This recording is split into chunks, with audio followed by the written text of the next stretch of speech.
Now that you have configured your Lazada accounts, you are ready to list your products, manage your stock, and import orders. You can start using the product listing feature by pressing this button here. Product listing allows you to list products seamlessly to Lazada using the Lazada connector. You can add multiple Lazada channels into the connector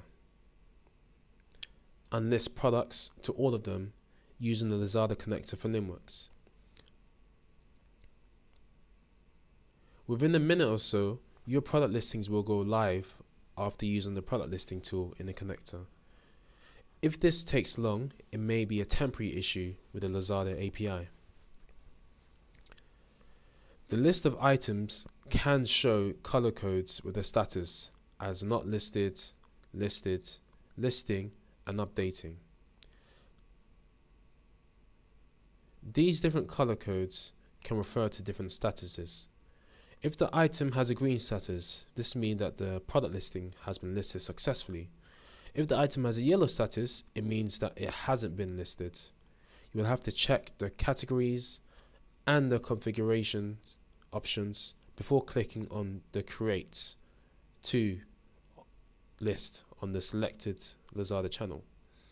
If the item has been updated, you can press Update, and this will pass the change data to the listing in Lazada to correct it once you have made an update.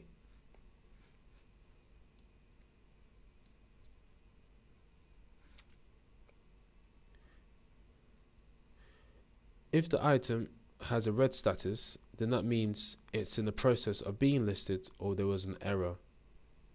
You can also use the Create button to retry the listing item after rectifying the problem.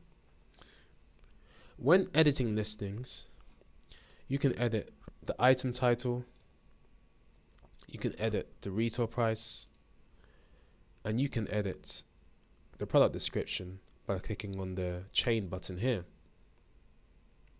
A text box with formatting controls will then appear when editing product description. This is a pop-up box. In terms of items which can't be edited, this would include the channel SKU and the SKU as seen here. And you'll notice that there are no boxes which you can click into to make an edit. There is also a stock update feature which allows you to send available stock levels to listings on Lazada. This will only work where the Lazada product SKU is the same as the Limworks SKU. There are currently no mapping tools available, but this is planned for the future.